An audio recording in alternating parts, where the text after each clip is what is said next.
this will be the first time I use this app. So I'm thankful that we get to try this out. Yeah, definitely. The weird thing was the link that I got through my email, it forced me to sign up for a paid account, and I was like, this doesn't seem right. But then the link that you emailed me, that you copy and pasted to me, that one worked out just fine. Okay, great. Well, thank you for doing this. So the way things have changed is I used to do a 45-minute chat that we published to YouTube, and it was mostly unedited, and it was mostly me hoping that people would just like to hear the sound of my voice. Realized that people really want to get to the meat and potatoes of what we have to share in this noisy, limited time span. So we're gonna do two things. We're gonna Joe Rogan style the conversation. So we're gonna publish that to YouTube, a sort of a loosely edited version of this conversation for those who want to hear us spitballing and doing our thing. And then we're going to break it down into 10 into like 2 or 3 parts, 10-minute sort of meaty little shows and that will go to the podcast. How does that sound? Yeah, that sounds awesome. So basically you're getting 3 episodes out of 1 interview. Yes, it depends on how you know how much steak you are versus sizzle. Right. I like it. All right, I'll be bringing the steak. I'll bring the sizzle, you bring the steak. So thank you, Ted. Ted, I'm not going to worry about bios and intros. Okay. Our producer will just introduce you, and we'll give you all the heap on the accolades as we introduce you. So I just want to chat. I just want to kind of go through the list we you sent me, and we chat for an hour and we see where this goes. Yeah, I like it. I have a feeling based on past experiences, this is going to be good.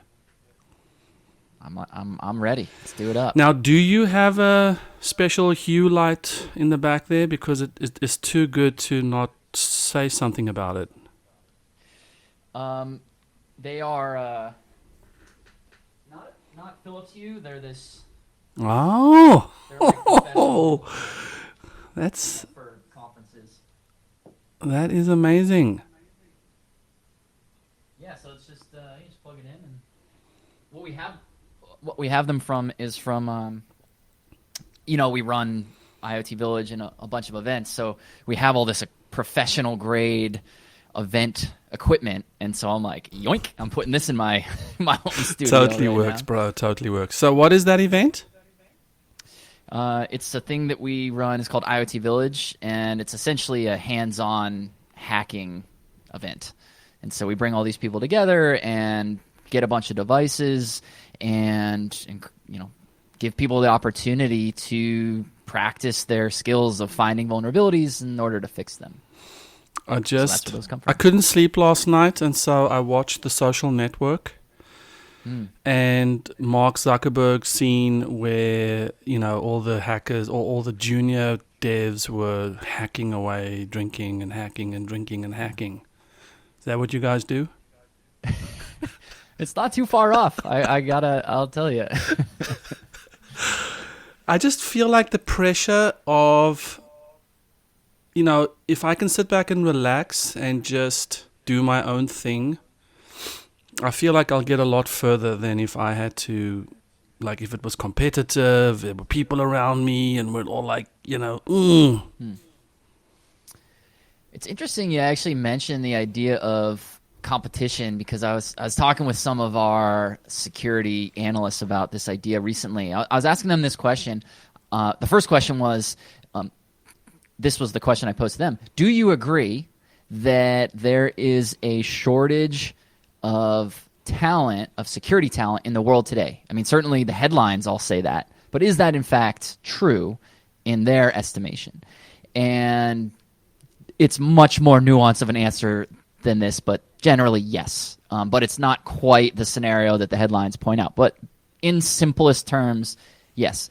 But what was really interesting to me was then, as I was asking them, okay, well, why is that? Why is it that you all here work in a company like this, and you all have this skill, and the rest of the world wants this skill?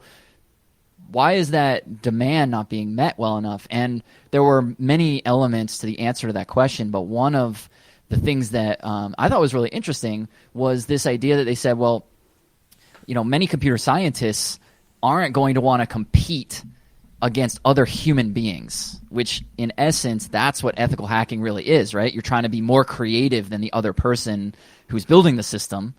And not most, I mean, I guess I don't want to generalize, but many computer scientists would prefer to compete against the constraints of the business and science and physics and like the constraints of what it means to build something, as opposed to compete against, am I more creative than the person I'm trying to keep out? So that's gold. sort of an interesting wiring. That is a very, very interesting, because just this week I was talking to a group of developers, and I was just once again shocked at how reluctant they are to answer questions, push in when they don't know something.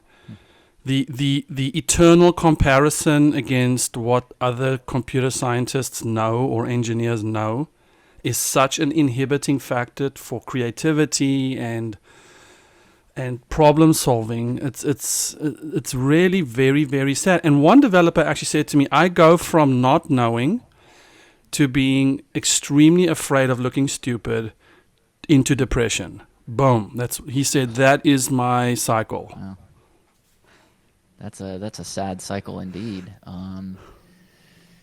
Yeah, I mean that sort of imposter syndrome that seems to be woven into that, right? This idea of a computer scientist, thinking that they might not know enough because they can think of 4 people who might know more than them.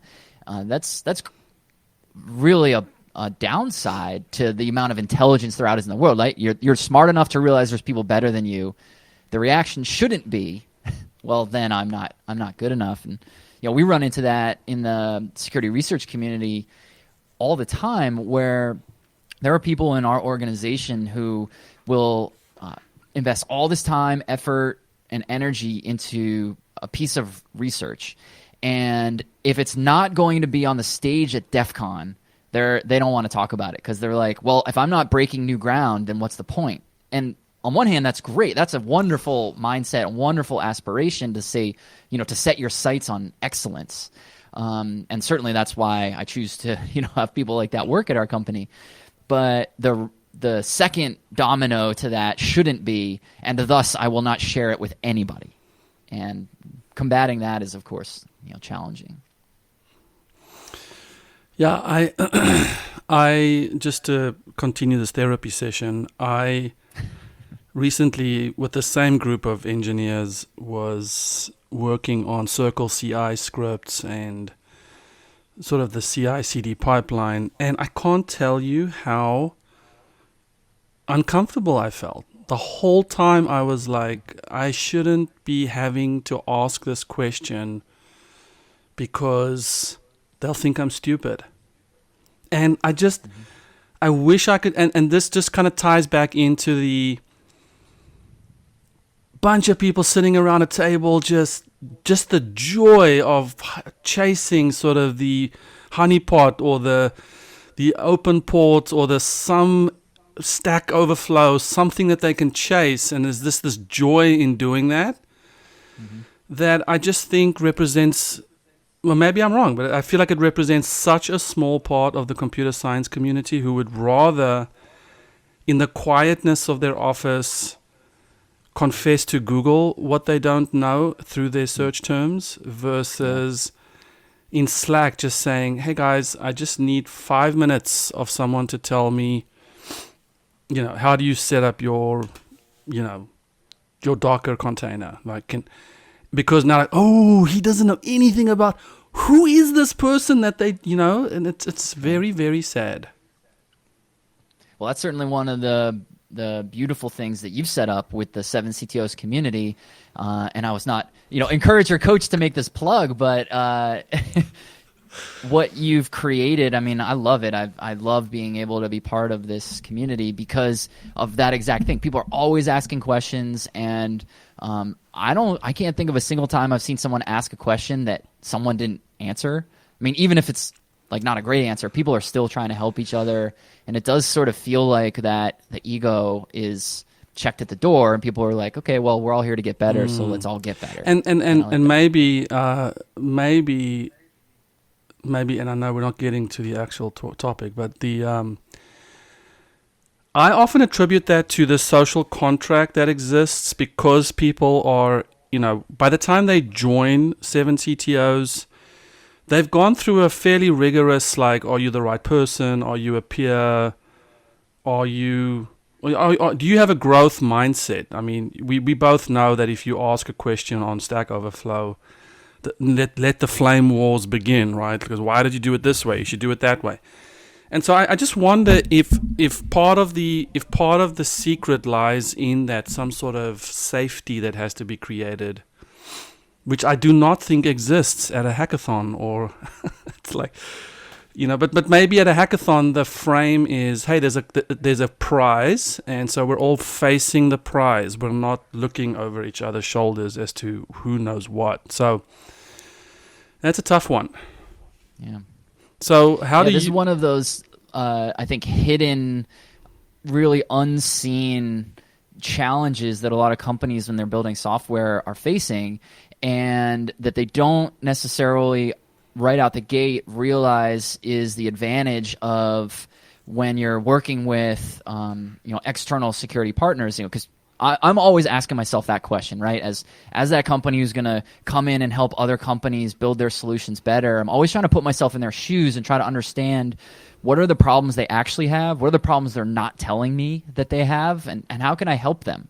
And certainly one element of this is the in-house talent that exists at any company, whether they recognize it or not, is going to have some degree of this challenge that we've been talking about, right? Where whether it's developers or the security professionals or the executives or whoever, they're sitting around thinking like, I guess I should know this, so I'm not even going to mention that I don't know it. And so it's our job to come in and be like, everyone's safe, it's okay. Yeah, and I actually remember from our last conversation you mentioning, I asked you, at Independent Security Evaluators, when you go in, what are the challenges you face with the CTO type? And I think this was one of the things you said was, apart from sort of the pride that comes with my systems, I don't want people to know about my systems. It's also that confession that I don't really know what I don't know, and that makes me feel super damn afraid. Yep. I'm talking to an AWS consultant now, not a consultant, a company.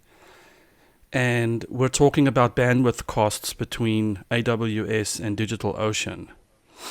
And I can't tell you the fear I feel that I will somehow say something stupid that they will say, oh, this guy doesn't even know what megabits per second is. I mean, I know what it is, but should I have known that the bandwidth costs would be a tenth of AWS? There's just all these things. And then you take the fact that the technology tsunami is changing everything every 2 years. Mm-hmm. You just we know nothing. Ted, we know nothing. Bottom line of this podcast, we know nothing. We know nothing. So listen, I want you, I love the Bluetooth story. I think we did talk about this briefly one time, but how you tracked down. Oh, sorry, it was the Blockchain Bandit, not the Bluetooth. Oh yeah. Do you wanna sort of narrate that for us as if it's happening like right now? Yeah, that story's a fun one. So this is the Blockchain Bandit story, and basically what happened was we were performing some security research around. We've been really interested in blockchain technologies, including various cryptocurrencies. And one of our researchers was taking a look at Ethereum wallets. So Ethereum is a type of cryptocurrency, and the wallet is essentially the mechanism that stores your money, just the same way your wallet stores your dollar bills in your pocket. And the way that these wallets work, they have, like anything that secures anything, there's obviously a key to unlocking the things that it protects. And the assumption was that the key is, it's statistically impossible to guess the key. And so this research, I love the way he put this. I asked him, help me, let's put into context what that means, statistically impossible. And he said, he sort of thought about it, and he starts rubbing his chin. He's like, well, let's say you go to the beach, and you pick up a grain of sand, you throw the grain of sand back, and then the next day you ask your friend to come back to the same beach. What's the chances you pick up the exact same grain of sand? It's like not going to happen. And then you multiply that by every beach on Earth, multiply by every desert on Earth, multiply by 1,000,000 billion Earths. Like it can't happen. Well, the result of this research that we did, looking at the predictability of keys, something that you should never be able to do, we actually were able to predict 732 keys. Now, that's like going to the beach 732 times and I pick up the same grain of sand that you picked up the day before. It's not going to happen. And so that was just exploiting a flawed assumption in how the actual key registration process worked. And so that in of itself was really interesting. Like, wow, we disproved this theory that these are not predictable. So let me just ask you. So you're essentially evaluating an algorithm for how a key is generated.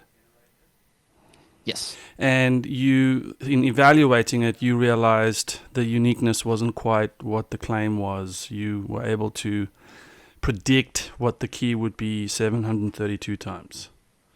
Is that out of 1,000,000 billion, or is that out of 733 times? That was out of, I forget what the exact number was. No, it wasn't a 1-for-1. It was 732 times out of, there were probably a few million guesses, but still the statistical success rate and the statistical probability rate, it was crazy. I mean, it only took us like 3 or 4 days to come up with those.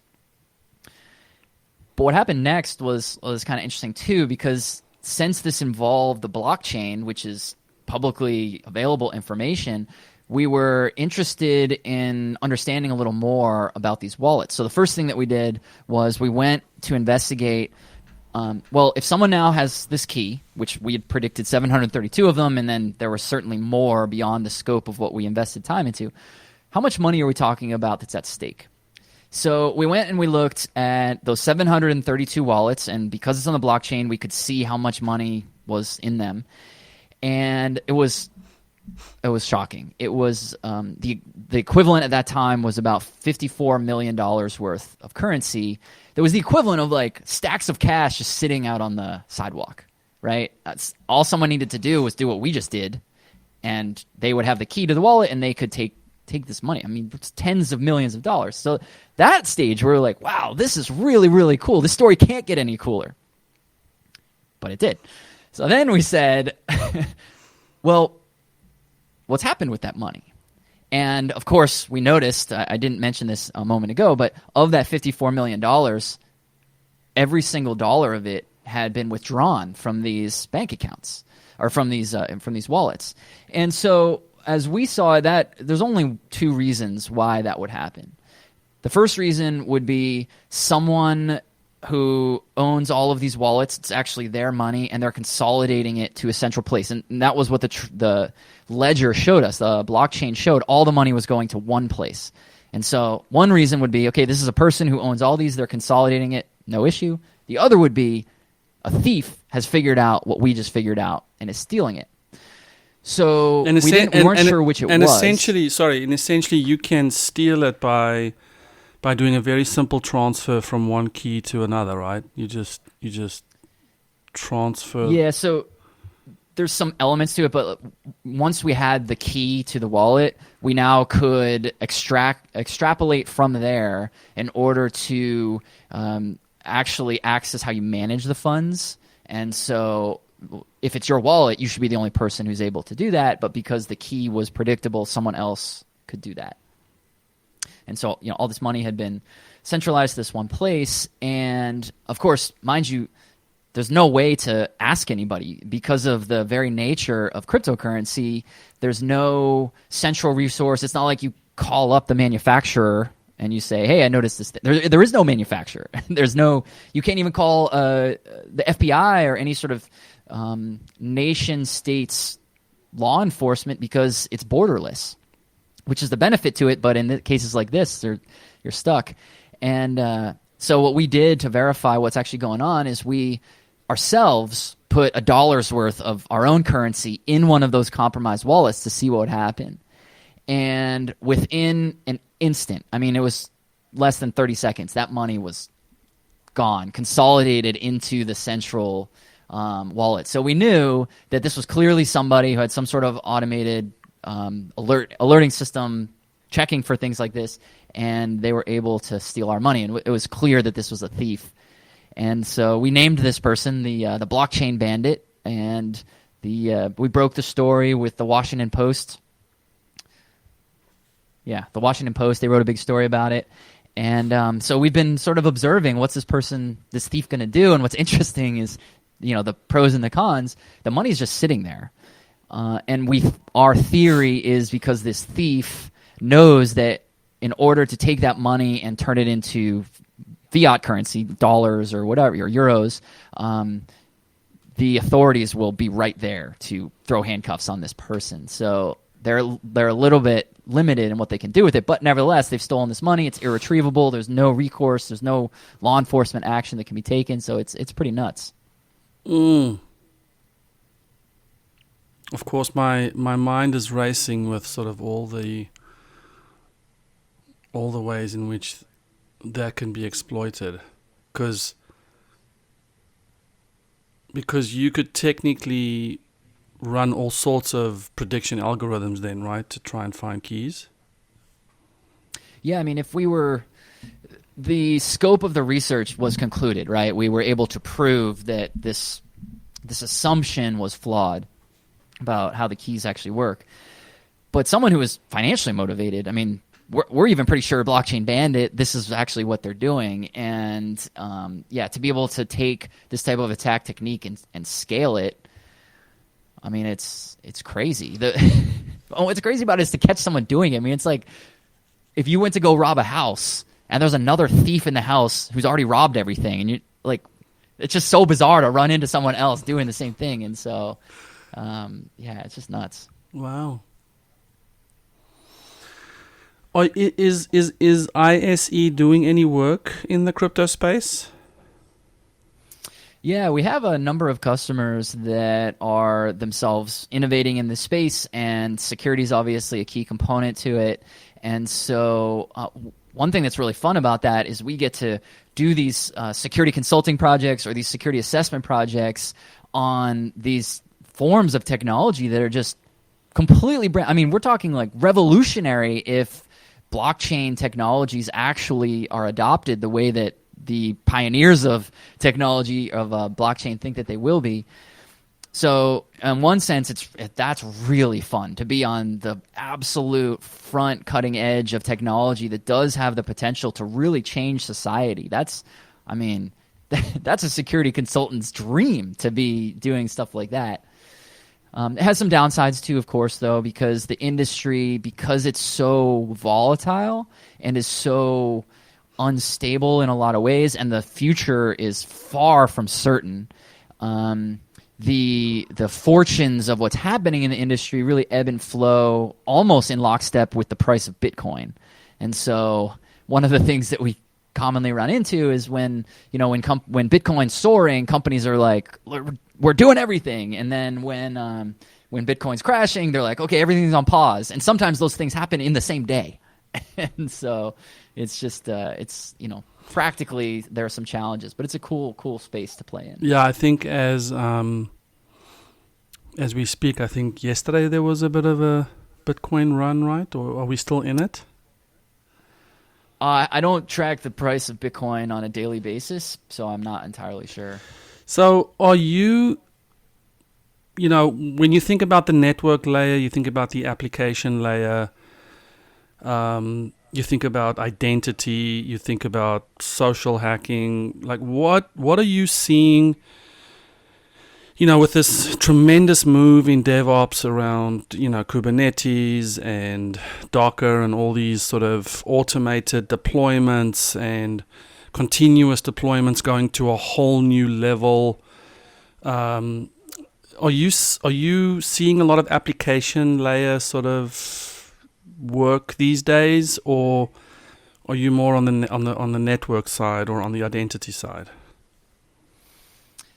Yeah, I'd say the largest percentage of our effort is around the applications themselves. And while we certainly have network security capabilities and have people that are really, really interested in that type of work, it's a byproduct of success, I guess, in certain ways, that because we've really focused on all the principles around securing software and we've figured out how to do that well, then as a result, that's the kind of work that really we seem to attract, and that we attract people who are then good at it, and it's just one of these things that feeds itself. And there's a business factor that I see playing into this as well, which is that the idea of applications is the future of where almost all businesses are going right now in terms of how to access information. And so for that reason, it's a pretty exciting and dynamic place to be. And that's why I wrote this this book that I'm sure we'll talk about at some point. I wrote it because of that exact reason, that the movement is towards applications, yet there's so much uncertainty about how to do it right. So let's talk about Hackable.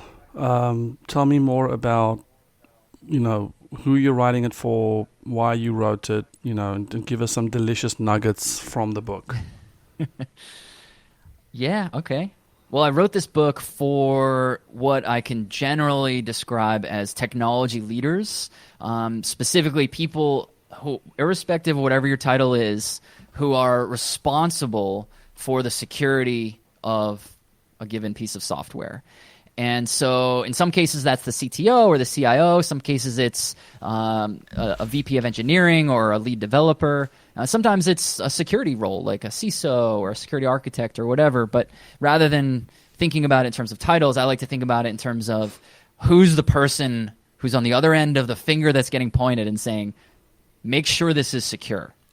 That's the person that I wanted to write this book for, because that person has an incredibly difficult array of challenges. Now, security might not even be their whole job, right? So if you're talking about a CTO, it's one of the things that's really important for a CTO, but it is by no means their whole job. So you start with that as the starting point, and then you layer on all the problems like, how much should we spend on this? How much time should it take? What's the right way to do it? How do I make the business case to my executives about something that you really can't measure success other than the lack of failure, right? Not getting hacked is your best success. It's somewhat of a thankless job for a lot of people. A lot of technology leaders see it as something that gets in the way of milestones and delivery dates, and it's often not seen as something important to the minimum viable product. And so it's just this total chaotic mess of how do you deal with this thing? On the other side of the coin, the people who are going to, the customers to the companies that are building these great applications, those buyers of these solutions, they want security. So on one hand, you've got someone saying, give me this thing. And on the other hand, you've got someone maybe not even verbalizing, they don't exactly know how to do it. And how do those two things connect? And I see that play out in front of my eyes every single day. And I can only, we can only consult so many companies in a given year. And, we are obviously like any growing company, we're adding people and adding customers and all that stuff. But I can't help the whole world. And so I wrote this book to magnify that impact. And the book is almost verbatim the advice that we give to all of our customers. It's the same ideas, the same insights, the same strategies, the same tactics, because I really want to help people solve these problems. I love it. And it really resonates with me, the idea that security or policy stands in the way of productivity and so often there's one or two people on a team who has access to X, or we can't do Y because this type of person isn't there, and then you just have blocker upon blocker upon blocker until you reach the point where you're just like, screw this, everyone has access to everything so we can get work done. And that's a tough one. That is a tough one. I recently had a discussion, with a CTO about access to the production database. Sometimes, and I'm sure some people will comment on this, but sometimes you do have to go look at the production database to see why this one thing that can't be reproduced, has never happened in any other situation, is happening to this customer in the production database. So do you need clearance? Is it a contract that gets signed? Is it on a contractual level that you can sort of say, well, all my engineers sign a so-and-so contract, and you just trust that is your legal defense if something bad happens? And by the way, you get fined up the wazoo, so therefore your company closes because there's a $4 per user account kind of fine. Or do you just lock it down to the point where no one can access the production database, which makes total sense to me. But then you can also, you're losing customers because certain issues can't get resolved. And do you lock it down on the IAM policies in Amazon, or do you lock it down with sort of the contractual employment agreement? What do you do? Well, here's what I love about the way that you just framed that question is this that I'm fighting security, I'm fighting my imposter syndrome with every question I ask you, bro. Oh man, we all have it. This is what I find. There's many things I find very stimulating about security, but one element in particular is directly relevant to what you just asked, which is this. It's that security is nothing but hard problems. And it almost sounds trite to describe it as a field that is just problem solving. A lot of fields are problem solving. But you just described a collection of requirements that potentially are in conflict with each other. And how do we resolve that? And what's the threat model surrounding that? And who are the attackers that we should be considering? And what are the assets in that database? And who are these customers that are asking for this information? And what happens if they do leave? And so much of what's wrong with security today is that a lot of security tries to solve those problems with a push of a button. Right? There's so many attempts to say, hey, just run this tool, run this scanner, or, just look at this scorecard, or, whatever it is. There's these ways to try to simplify it. And I think that's a beautiful thing. It's really, there's a lot of power in simplicity, and how do we make it easier for people to do things? But what we shouldn't be doing is avoiding that this is, in fact, a hard problem. We need to solve the core of the hard problems. And so like that, the way you just introduced it, that's the kind of challenge statement that our team would sit around a table and work with a customer for, days or weeks or even months on resolving how to deal with all the complexities of all the tentacles that come out of that situation. And it's not as easy as just here's the simple answer or here's the button to push. Well, that is encouraging because that feels like a first step. Like acknowledge that it's not a simple solution. Yes, it's a conundrum. And yes, there are opposing forces. And yes, we may have to spend days in a cabin by a waterfall figuring this out. Is that what? That sounds like a good venue. Let's go there. I think you said that's what you do with your Platinum Premier customers. You take them. Now I'm gonna have to. We got to find where the waterfall is. To anybody listening to this, Ted will take you to a cabin with a waterfall, right, to discuss your security problems. We'll solve them. Yeah, I think the mindset of this shouldn't be a hard problem to solve says, let's just give everyone access because its security is impeding the way of productivity. Let's fix it. Or it's like everyone needs to sign brand new employment agreements because you're going to get fired if we find ABC keys on your laptop or whatever.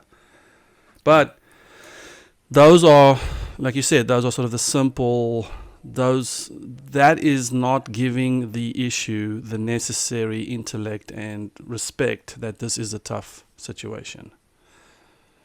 Yeah, I think maybe a metaphor might be something like this, right?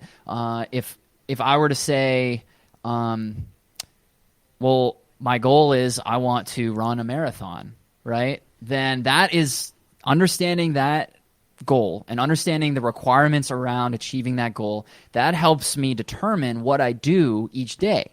And so now I'm going to know things like, okay, well, this is the best type of nutrition that enables me to build up for that type of endurance activity. This is the type of stretching I need to do. This is the type of endurance exercise I need to do today and tomorrow. But if you didn't start from that more holistic, bigger picture, what's the overall challenge you're trying to solve, and you just started from the ground level, or not the ground level, but the specific activity, and all of a sudden I just said, okay, well, I do some push-ups, and then sometimes I do jumping jacks, and then sometimes I go swimming, and those are all good for me, but they don't actually build me towards the ultimate goal. And so that's where it's really a mistaken notion when companies are like, well, we have this policy, and we run this tool, and we have that product, and we have this type of person. It's like, those are all great things, but how do they all fit together holistically in terms of what the mission is?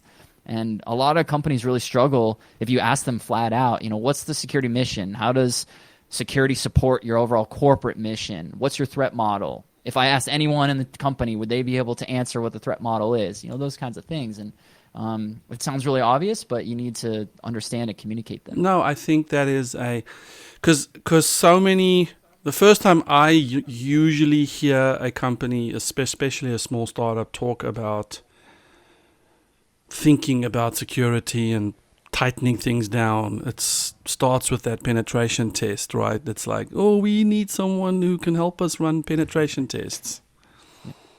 That is the script. Oh, if I think about what can happen to my system, I'm seeing illegal traffic coming into my app and people logging in when they shouldn't. That's probably how the whole thing gets conflated, and that is what you said. That's when you're like, okay, well, I need to find a script or a service or a penetration as a service type solution. I wrote an entire chapter of this book focused on this exact issue that you just mentioned, and it's as simple and also as complex as this. And it's that when people ask for penetration testing, they're usually sold something else, which is vulnerability scanning. And yet what they're actually looking for is a third thing altogether, which is vulnerability assessments. And those are three really, really different things. They require different skills. They entail different investments of time and money, and they deliver different outcomes. And so it's crazy that these terms are so confused. And my heart goes out. I have a lot of empathy for the person who wants to buy these services because they're just using the terms they hear everyone else say. But they don't actually necessarily realize what they are or are not asking for. And there's plenty of providers who would be like, oh, sure, yeah, I'll give you what I think is the term of what you're saying. And it's creating a whole chaotic mess. And that's one of the challenges that definitely needs to be addressed. It's probably also fighting the just the deathly fear that we all carry, which is we're convinced that our systems are insecure. We know it. We it's like you just don't really want to know it, but you back of your head you're like, I know that someone's got a secret key that they shouldn't have. I hear it all the time where people will say some version of, we're just not ready to start doing any security testing because I know we have vulnerabilities. And it's like, that's exactly why you should be doing these things. But I do don't let that be the reason. Yeah, and I love how if you think of it as a marathon, no one's going to fault you for, hey, you joined the company. Now you need to be able to run the marathon. No one's going to fault you for saying, hang on, this is more of a mindset. There's some milestones, there's some goals. And, even when you run a marathon, you aren't running, sometimes it's a good time, sometimes it's a bad time. Sometimes you're running fast, sometimes slow, sometimes you're walking. Mm-hmm. It's not the end of the world if that is the approach. In fact, that's a great approach. Because we think we have to run hard towards some sort of solution. Oh, you might have just even improved upon the metaphor the way you just described that. Yeah, because in fact, running a marathon requires that you do not run at your all-out pace the whole time. You will not finish if you run at your max pace. You need to actually dial down a little bit and figure out what is the most intelligent way in order to march towards my goal. What are the things that I need to do today, tomorrow, next month, the month after that? And how do I build that plan? How do I make sure I have the right resources to help me achieve what I'm trying to achieve? And then mentally, and this is really aligned with what you're just saying, how do I allow myself the space to accept the fact that there are going to be mistakes along the way. I'm going to have a bad day. It's weather is going to be too hot or too cold or too wet or too dry, but keep moving forward. And that's really, it's an improvement to the metaphor that you made. How much time do you have? Are you relaxed? Do you have to run? You good? Yeah, I'm good for another. I have a call at 2. Okay, so cool. I'm good for another 13, 14 I minutes. did want to put something to bed in my head. Last time I spoke to your co-founder, or was it your co-founder? Yeah, with Steve, my business partner. The recording was so bad we couldn't do anything with it. But he gave me a fascinating concept around black boxes and red boxes. Mm-hmm. Was that what he? Black box and white box? Oh, black box and white box. Mm-hmm. Can you explain to me what those are? Yeah, so the difference between black box and white box, these both refer to a methodology for how you approach security testing. And the primary distinction between the two has to do with information sharing. So in white box testing methodology, essentially there's a high level of collaboration, meaning when you hire your security partner to help you find and fix your vulnerabilities, you're sharing with them a lot of information like access to source code, you're diagramming for them workflows, you're giving them access to engineers. You're essentially laying out for them how it works. By contrast, in a black box style approach, you limit all of those things. And this is actually the way that most people mistakenly think that testing should be done. And the limitation comes from this sort of incorrect viewpoint, which is, well, the attacker doesn't have this information, so I don't want to supply that to my security partner because I want real-world results. And that quote is actually used all the time.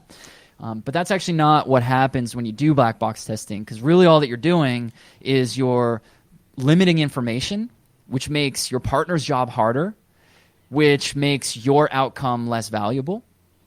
And so, a way to think about it might be to use like a castle as a metaphor. Castle is obviously a great metaphor for so many security concepts, but you might think about it like this. In a white box approach, the king who wants to make sure that his enemies can't come kill him might bring in some knights and walk them through the castle and say, here's the trapdoors and here's where the archers are and here's the moat but here's this secret tunnel that I have to get out in point of a siege.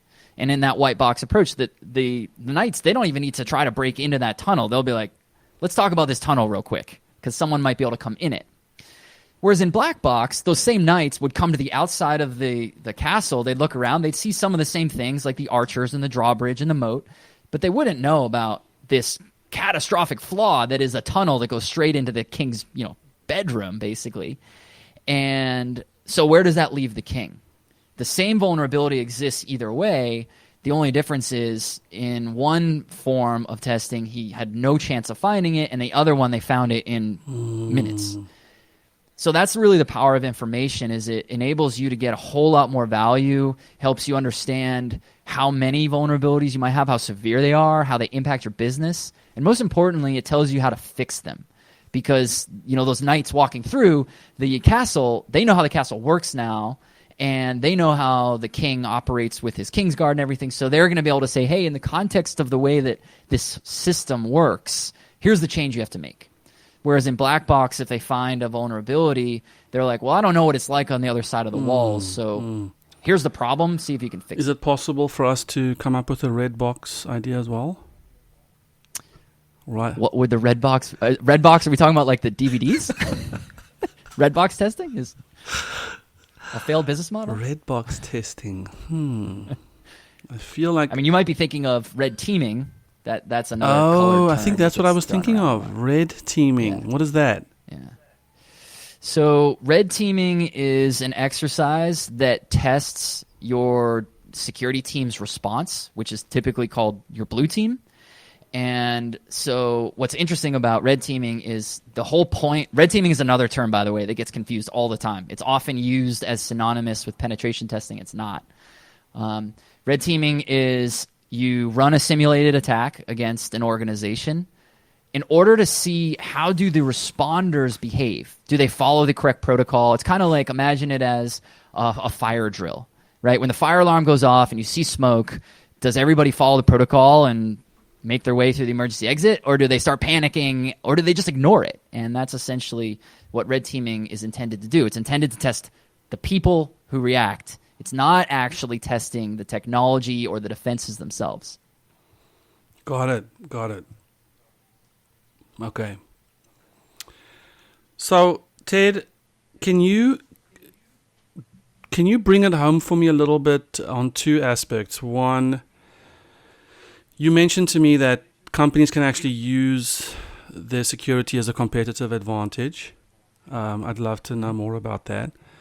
I also would like to know if you're in startup land, can you just give me some dollar amounts as investments where it's like, where does it start? How does it start? Is it $2,000 a month? Is it, don't even talk to us if it's not you specifically, but maybe the industry, or maybe you. Our minimum contracts are 20 grand, blah, blah, blah. Like just help any CTOs listening to this who's saying, you know what, it is a marathon. I do have to start early. I do need a trainer. I do need a coach. I have to have someone walk me through this. What is the earliest that we can start with this so that we can eventually be ready for that marathon? So just riffing on those two would be great. Sure. Yeah, so let's start with competitive advantage, because in so many ways, this is, I think, the primary outcome of investing in security. And of course, you get all these other great things that come with it too, like actually being secure and making better solutions and everything. But when we do these things right, when you invest in security and you do it in the right way, what you're able to do is not only fix the problems, but you're able to prove it. And that means that you can now go to a customer who is leery and has questions about security. Now, that customer, they're most likely not out there only looking at security as one of their conditions, but there is fear in their mind about whether or not entrusting their assets to your solution puts their assets at risk. And you need to address that. And the way you address that is not by stonewalling them. And that's actually the way that most companies try to think about security today. They'll do one of the following. They will not talk about security at all. That's bad. The second thing they will do is they will talk about it in really obtuse and opaque terms that don't mean anything. Or they mean something but not what they're trying to say. So, for example, they'll say things like, oh, well, don't worry about it. We use military-grade encryption. It's like, okay, well, you use the same encryption as what the United States military uses. Great. That's one little small speck of the overall spectrum. But the companies who do this, they're the ones who get their customers to be able to say, That satisfies me. Great. I now am more comfortable working with you. Let's get back to talking about the business. And ultimately, that's what everybody wants, right? Let's talk about how we can all do business together. And the way you do that is you have to earn trust. So you have to do three things. You have to tell them what your philosophy is. What do you believe about security, and why are you doing it? That sounds like it doesn't have place in a scientific field like computer science or building technology, but I trust you. I assure you, it does. Second thing we need to do is you need to tell them what you found and what you're going to do about those things. So, for example, it's not as simple as you can't just say, we have no vulnerabilities, because no one's going to believe that, because everybody has vulnerabilities. Instead, you need to say, these are the vulnerabilities we found. Here's how severe they are. Here's where we're fixing them in our roadmap. So by this point down the road, you can rest assured these will all be resolved. And then the third thing you need to do is you need to show them how to verify what you're saying. One of the real challenges with using any sort of security in marketing is that it often falls short of anything that anyone can verify. So, for example, you might see someone claim that their application it's fast, it's easy, and it's secure. Well, I can determine if it's fast by using it. I can determine if it's easy by using it. The average user cannot determine if it's secure by using it. And so the way you do that is by actually sharing your security assessment reports, allowing them to talk to your security partner who can speak on your behalf, and any sort of documentation that you have, white papers. Just help people understand and verify what you're talking about. And if you do those three things, your customer walks away from that scenario saying, wow, yeah, okay, I feel better about security. Now we can move on to a better we can move into a contracted business relationship. So that's how you gain it as a competitive advantage. And where the real opportunity is, there's sort of two ways to think about this. One is social proof, right? Social proof is, of course, the idea that human beings want to do what they see other people doing. Well, a lot of people, and by my research that I actually put in this book, it's about 45% of all websites out there, within the context of what I researched, not all websites that might possibly exist, but within my sample size, 45% of application marketing websites mention security.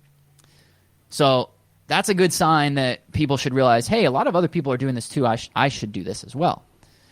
But then the other side of the coin is where the opportunity is, which is that of that really large population set, the 45% who are saying, hey, security is something our customers want, and so let me talk about it. It's less than 4% of the whole population actually talk about security authentically.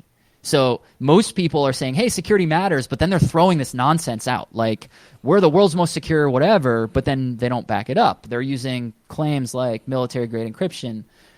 People are still using terms like unhackable, which is why I had to title my book Hackable, because I'm like, no, you're not allowed to do that anymore.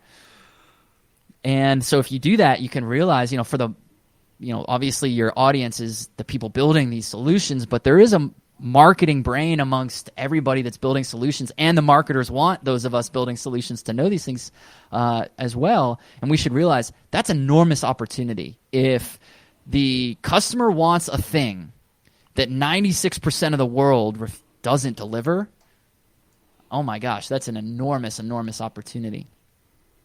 And I know we're almost out of time here, but to answer your question about pricing, so the short answer is it's highly variable to everyone's unique circumstances.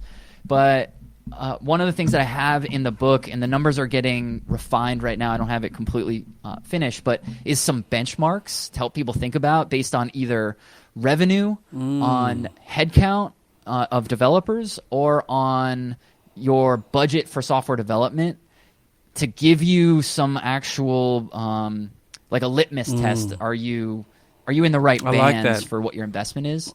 But I'd say for the super startup, right, the pre-funding, you're still your own money that's funding this thing. It's really not that expensive to get that first level of advice, right? To just get a consultant who can come in and help you say, okay, the way you're thinking of building this part right here is going to be a problem. So think about building it in this other way. And we're talking like single-digit thousands of dollars is what that advice costs. And then obviously, as you get into really thorough assessments, it gets up in, crosses over $100,000, pretty easily. But that's your orders of magnitude, right? You're not talking about millions and millions of dollars until you have a larger company or larger revenues and things like that. Yeah, and I like just to end this off the fact that there's a best practice and there's what the industry is doing as a way to benchmark, well, team size of 20, this should be happening by now, or, so Ted. This has been fun, dude. Good hanging out with you. Thanks for having me. Always good. I want to talk to you soon again, okay? Absolutely. Okay, brother. Thanks a lot, man. All right, man. We'll take care. Cheers.